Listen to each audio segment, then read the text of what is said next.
याचा अर्थ तुम्ही भेदच समजू नका. सगळ्यात कंड भांडणं खेळायचं असेल तर तो मराठ्याला आहे. मग भांडणं म्हणलं की आम्हाला फुल टाइम आहे बरं का मोकळा. भांडण म्हणलं टाइम आहे, भांडण नाही म्हणलं की मराठ्याला टाइम नाहीये. भांडणातला टाइम देतो मग आम्ही. आमची जात क्षत्रिय आहे.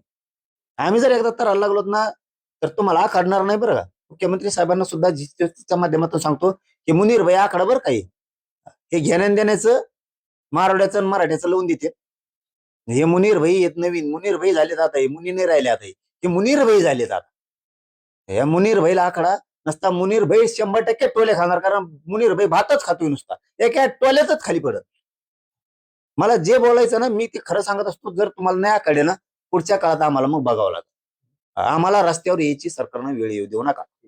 शेवटचा प्रश्न आहे, स्वराज्याची लढाई ही इस्लाम आणि हिंदू विरुद्ध मुसलमान अशी होती असं नितेश राणे यांनी म्हटलंय. काय नेमकं नाही जे खरं आहे ते आहेच ना. त्याच्यावर खरंच म्हणणार ना. मुस्लिम विरुद्ध हिंदूच होता ना. हे तर सत्यच नाही काय झाकायचं काय संबंध आहे का. पण मुसलमान कोण ते तिकून आलेले येड्या भोकाचे दुसऱ्या राज्यातले देशातले आलेले इथले नाही. इथले स्वराज्याबरोबर होते, हिंदू धर्माबरोबर होते. अन्याय अत्याचार करणारे मुस्लिम इथल्या मुस्लिमाला मान्य नव्हते. ते फक्त अत्याचार आणि अन्याय करण्यासाठी कब्जे मारायसाठी आलेले होते. इकडचा देश लुटून नेण्याच्या उद्देशाने ते आलेले होते. इथली आई बहीण त्यांना त्यांची आई बहीण वाटत नव्हती. इथले देव देवता त्यांना त्यांचे वाटत नव्हते. कारण ते क्रूर विकृत मनोवृत्तीचे ते विचाराचे लोक होते. ते मुसलमान त्यांना ठोकीत होते. ती हाणामारी ती होती हिंदूची त्या मुसलमानाची. ह्या नाही. आणि मी कट्टर हिंदू आहे आणि कट्टर हिंदूच राहणार पण छत्रपतीच्या हिंदुत्वाचा. हे बाकीच्या हिंदुत्वाचं मी राहणार नाही. मला गरज नाही त्यांची.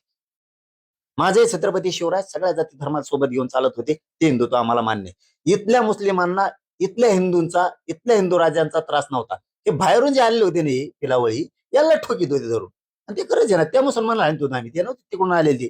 काय उंटावर येईन काय शेळ्यावर येईन काय तिकडून झक मारायला इकडे यायचे आणि इकडे आमच्या लोकांना त्रास द्यायचे. मग इकडचे हिंदू मुसलमान दोन्ही मिळून कुटायचे त्यांना धरून. नदीत गाठला तरी हाणला वड्यात गाठला तरी हाणला. डोंगरावरून दगड टाकून द्यायची वरून खाली. ते मुसलमान सगळे पळून लावले. इथल्या मुसलमानाने हिंदूंनी मिळून. इथल्या मुसलमानांचं आणि हिंदूंचा काही संबंध नाही. त्या मुसलमानाचं ते खोटाखोट्या झालेले आणि ते खरंच आहे. त्या मुसलमानाचं इथल्या हिंदूचं वाद होता हे खरंय. तर हे होते मनोज जरांगे पाटील आणि अंजनगाव प्रकरणावर त्यांनी त्यांची प्रतिक्रिया दिलेली आहे. याशिवाय ते सध्या हे प्रकरण मिटल्यामुळे अंजनगावला जाणार नाही असं देखील त्यांनी स्पष्टपणे सांगितलेलं आहे. नितेश महाजन, G24.